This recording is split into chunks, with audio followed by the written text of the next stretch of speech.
কালো চশমাটা কেন পরে এলাম? আজকে হকার হচ্ছে কিছু কথা বলবো।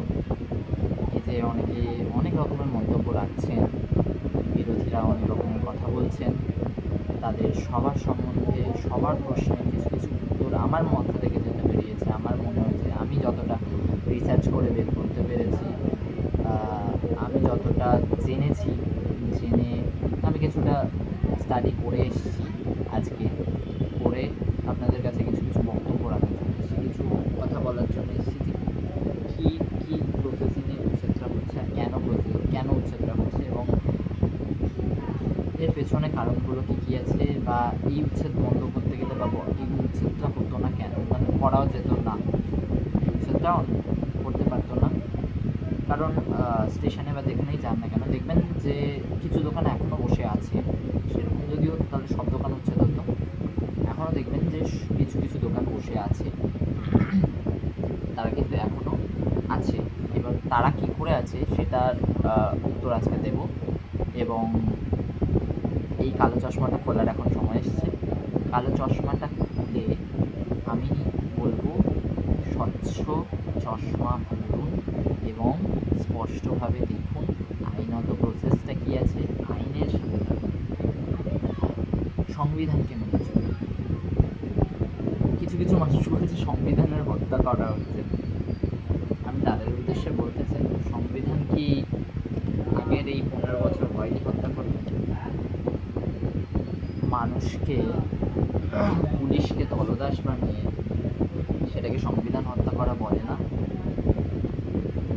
বিরোধীদের ওপর অনৈতিক অত্যাচার, তাদের বাড়ির মা বোনদের ধর্ষণ, তাদের উপরে হিংসাত্মক আক্রমণ, সেটা কি সংবিধানের হত্যা ছিল না? ভারত কোনোদিন বিরোধী শূন্য করতে চায়নি রাজনীতির দিক থেকে। ভারতের সংবিধান বলে না বিরোধী শূন্য করার কথা। তাহলে এই 15 বছর ধরে যে আপনাদের বিরোধী শূন্য করার চেষ্টা, যেটা আপনারা এখন বিরোধী দলে বসে আছেন, সেটা তখন মনে পড়েনি আপনাদের সংবিধান হত্যা করছিলেন তখন আপনারা? আজকে বলুন, আমাকে উত্তর দিন যে সংবিধানটা কোথায় হত্যা হচ্ছে।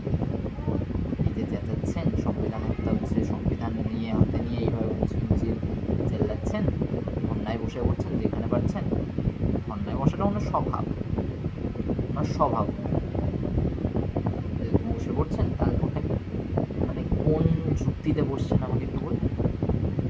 কারণ 15 বছর ডুলিং পার্টি আপনারা ছিলেন, আপনারা কী করেছেন আমরা কেউ ভুলি, সবাই দেখেছি, ঠিক আছে? সেজন্য সংবিধান হত্যার কচকচানিটা আপনাদের কাছ থেকে শুনবো না। এবার পয়েন্টে আসি। হকার উচ্ছেদ, হকার উচ্ছেদ নিয়ে সাধারণ মানুষ এবং বিরোধী দলের কিছু পয়েন্ট তারা তুলে ধরেছে, কিছু প্রশ্ন তারা করেছে, কিছু পয়েন্ট তারা সাধারণ মানুষের কাছে রেখেছেন এবং সাধারণ মানুষকে ভুল বোঝানোর চেষ্টা, বা তারা বোঝেন না বা তাদেরকে মাইন্ড ডাইভার্ট করার চেষ্টা করছে, তাদেরকে সঠিক ইনফরমেশনটা দেওয়ার জন্য আজকে আমার ভিডিওটা করা এবং ভিডিওতে আসা। বিষয়টা হচ্ছে পয়েন্ট নাম্বার 1, টিএমসি পার্টির কিছু পয়েন্ট, আমাদের বিরোধী দলের কিছু কিছু পয়েন্ট তারা তুলে ধরেছেন। এই যে আগের দিন ধর্ণা দিল তার থেকে বলছি, তারা কিছু কিছু পয়েন্ট বলেছেন। যেমন, আমরা থাকতে কাউকে তুলতে পারে। ভাবুন তো, তৃণমূল সরকার থাকতে কাউকে তুলতে পারে। রেল হচ্ছে একটা কেন্দ্রীয় সংস্থা, রাজ্যের কিছু নয়। রাজ্য সরকার রেলের কোনো কিছুতে হস্তক্ষেপ করতে পারে না। আপনারা যেমন রাজ্য সরকার ওই চিংড়িঘাটের মেট্রোটাকে বন্ধ করে রেখেছিলেন, তেমন অনৈতিক দোকানগুলোকে জবরদখলে বসিয়ে রাখার, তাদের থেকে টাকা নেওয়া, সেই সাধারণ মানুষ থেকে কিন্তু আপনারাই টাকা নিয়েছেন।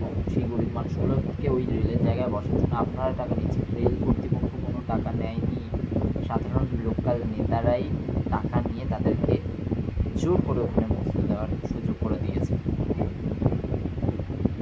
তাহলে দোষীটা এখানে কি? আমি ইনফরমেশন ছাড়া কথা বলি না, আমি ইনফরমেশন নিয়েই কথা বলছি। একজন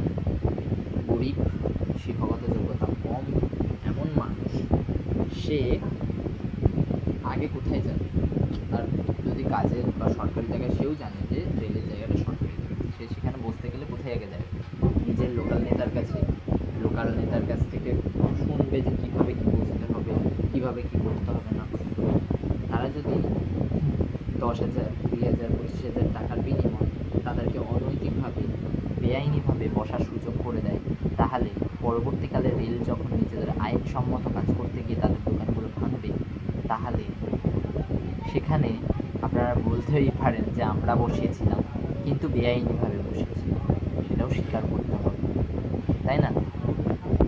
আচ্ছা, নেক্সট পয়েন্ট ওনারা কি বলেছেন? নেক্সট পয়েন্ট ওনারা বলেছে যে সংবিধান হচ্ছে, আপনাদেরকে বললাম একটু আগে উনি ধর্নায় বসে বলছিলেন সংবিধান হচ্ছে, তাহলে সংবিধানটা তাহলে 15 বছর ধরে তাহলে কি চলেছে? বিরোধীর ওপরে পুলিশকে দলদাস বানিয়ে, তাহলে ওটা সংবিধান হত্যা ছিল না, ওটা তাহলে সংবিধান মতে ছিল। কোথায় সংবিধানের ওইগুলো লেখা আছে আপনি একটু দেখাবেন দয়া করে, আপনাদের কাছে যদি এই মেসেজটা যায় আমাকে একটু দেখাবেন যে সংবিধানে কোথায় লেখা আছে পুলিশকে দলদাস বানাও, বিরোধীদেরকে খুন করো, হত্যা করো, মারো, তাদের ঘরে আগুন লাগিয়ে দাও, তাদের মেয়ে বউদের রেপ করো, ঘর ছাড়া করো বিরোধীদেরকে, কোথায় লেখা আছে আপনি একটু দেখাবেন। তাছাড়া সাধারণ মানুষের উপরে অত্যাচার করো, ভয় দেখিয়ে ভোট নাও, সংবিধানের কোথায় লেখা আছে? ভোট চুরি করো, কোথায় লেখা আছে? এগুলো একটু দেখাবেন প্লিজ, দয়া করে দেখাবেন। থার্ড বিষয়,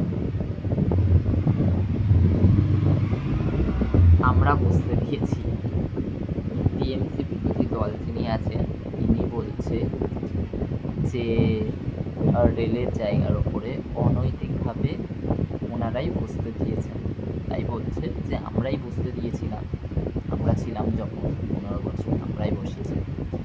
তাহলে ম্যাডাম বা স্যার, আপনি যিনি কথাটা বলছেন তার উদ্দেশ্যে একটা প্রশ্ন, রেলের যে রেলের জায়গায় যে বসার আইন কানুন আপনারা নিশ্চয়ই জানেন, আপনারা অশিক্ষিত তো নন, হতেই পারে তৃণমূল নেতারা তো অশিক্ষিতই মেনলি, কিছু কিছু শিক্ষিত আছে, কিছু কিছু বেশিরভাগটাই অশিক্ষিত চোট চৈটিংবাজের দল। তো যাই হোক, আমি ওই বিষয়ে যাচ্ছি না। আপনারা যতটুকু জানতেন বা লিগালিভাবে আপনারা তো জানেন, জেনে বুঝে তাদেরকে আইনত কীভাবে কী প্রসেসিংয়ে বসতে হয়, তাদের কাছ থেকে টাকা নিতে তো কম করেন, 20,000, 25,000 করে টাকা তুলেছেন আপনার জায়গায় বসার জন্য নয়, কিন্তু ওটা রেলের জায়গা,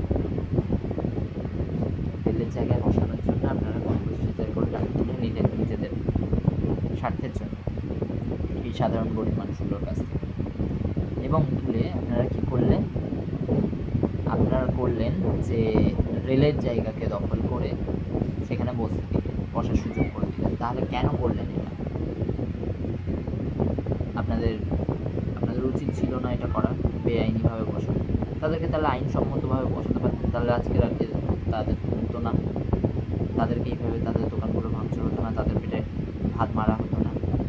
আপনারা তো ভুলটা করেছেন, আপনারা তো ইচ্ছে করে রাজনীতি করার জন্য এগুলো করেছেন। যদি বলি আমি কিছু কোনো ভুল কথা বলি না, আমার তো এখন তাই মনে হচ্ছে আপনারা রাজনীতি করার জন্য এটা করে রেখেছিলেন। আচ্ছা, টিএমসি পার্টির সমস্ত উত্তর যদি দিয়ে এগিয়ে থাকেন, তাহলে এবার সাধারণ মানুষের কিছু কিছু বক্তব্য আছে, তাদের কথাগুলো আমি বলছি, এবং পরের ভিডিওতে আমি বলবো যে রেলের জায়গায় বসতে গেলে কী কী আইন আছে এবং কোন কোন আইনে রেলের জায়গায় বসা যায় না, কী কী করলে রেলের জায়গায় বসা যায় না। আচ্ছা, পয়েন্ট হচ্ছে এবার সাধারণ মানুষের কথা বলি। সাধারণ মানুষ কিছু কিছু কথা রেখেছেন। সাধারণ মানুষ বলছেন যে গরিব মানুষ, শিক্ষক কম, আগে থেকে জানানো উচিত ছিল। গরিব মানুষ মানলাম, তারা শিক্ষক তাদের যোগ্যতাও কম, সেটাও ঠিক, এবং আমি সমর্থন করি তাদেরকে, সাধারণ মানুষের এই বক্তব্যকে, যে তাদেরকে তুলে দেওয়ায় আমারও খারাপ লাগছে, আমারও কষ্ট হচ্ছে। সে সূত্রে বলতে গেলে বলতে হবে যে তারা নিশ্চয়ই নিজে থেকে গিয়ে বসেননি, তারা লোকাল নেতা ধরেছিলেন। তাহলে লোকাল নেতারা কী করেছেন বুঝতে পারছেন? এবার লোকাল নেতাদের তো উচিত ছিল তাদেরকে সঠিক প্রক্রিয়ার মাধ্যমে সেখানে বসার সুযোগ করে দেওয়া, কিন্তু করেননি আজকের এই পরিস্থিতিটা ক্রিয়েট করার জন্য। আচ্ছা, নেক্সট বিষয় কী বলছে? আগে থেকে জানানো উচিত ছিল। হ্যাঁ, 2 নম্বর পয়েন্ট, এটা আপনারা এটাও ঠিক বলেছেন, আগে থেকে জানানো উচিত রেলের সবাই, রেল কর্তৃপক্ষের আগে থেকে নোটিশ জারি করা উচিত। আমি যতদূর শুনেছি, যতদূর জানি, 3 মাস আগে থেকে রেলের কর্তৃপক্ষ থেকে নোটিশ দেওয়া হয়েছে এবং জানানো হয়েছে যারা অবৈধভাবে বসেছো তারা উঠে যাও, কিন্তু ওঠেননি। তাহলে কি করবে রেল? ভেঙে দেবে। আইনত কাগজপত্র না দেখতে পেলে রেলের জায়গা রেল খালি করবেই, এটা স্বাভাবিক, এটা আইনত। এখানে আমরা বিরোধিতা করতে পারি না। ঠিক আছে, এবার বলছে আগে অন্যত্র ব্যবস্থা করে জায়গার ব্যবস্থা করা উচিত এবং তারপর তাদেরকে সরানো উচিত। এটাতেও আমি এগ্রি করি, সাধারণ মানুষের এই কথাটাতেও আমি এগ্রি করি। সেই জন্যই শুভেন্দু অধিকারী আমাদের মাননীয় মুখ্যমন্ত্রী মহাশয় বলেছেন যে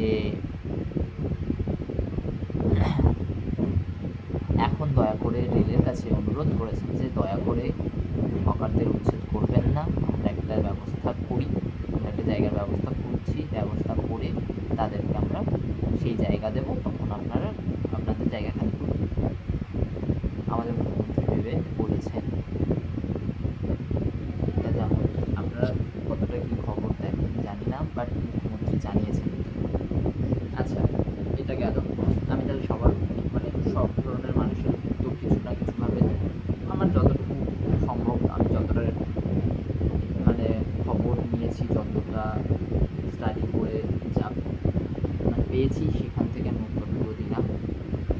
এবার নেক্সট বলা হচ্ছে রেলের জমির ওপর দোকান দিতে গেলে কীভাবে কী করতে হবে। হকার অ্যাক্ট বলে একটা অ্যাক্ট আছে 2014।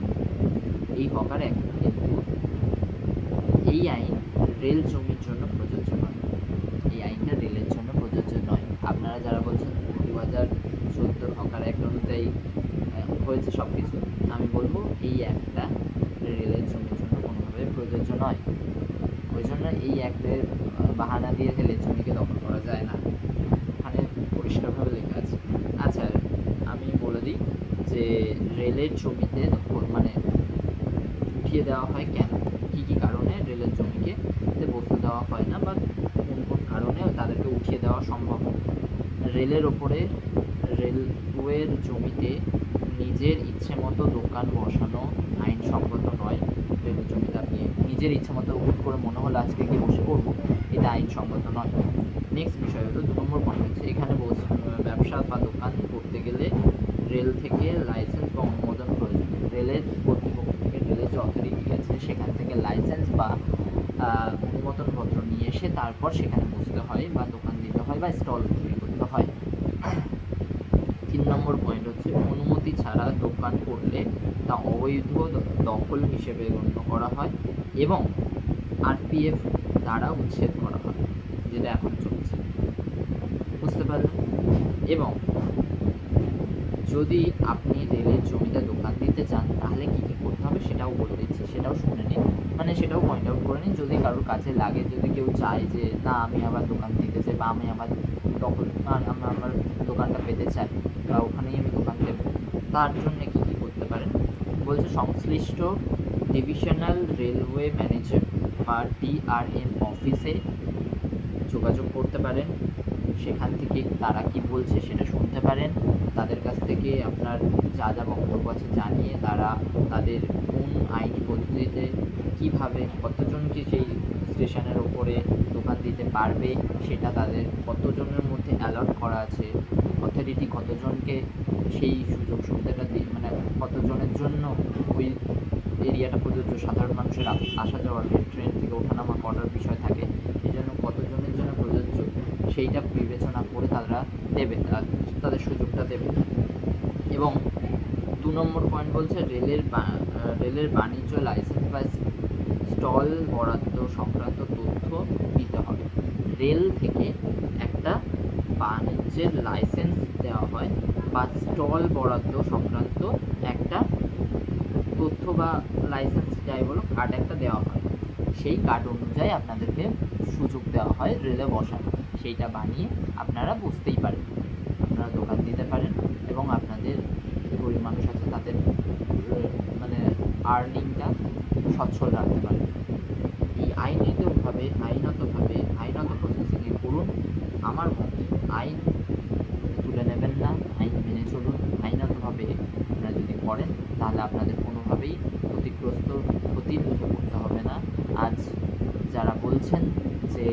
সরকার কেন করছে, সরকার কেন উচ্ছেদ করছে, এই কারণগুলোর জন্যই উচ্ছেদ করছে। আপনারা দয়া করে আইনটাকে মেনটেন করুন, আইনকে মেনে চলুন। আর বলবো নমস্কার। তৃণমূলের কচকচানি এবং ভ্রান্ত মিথ্যে কথা এখনও বন্ধ হয়নি। আর মাননীয় আপনাকে বলছি, চুরি, দুর্নীতি, তোলাবাজি সব তো করলেন, এবার একটু মানুষকে সত্যি কথা বলুন। আর কতদিন বিভ্রান্ত করবেন? দলটা তো ভাঙতে বসুন।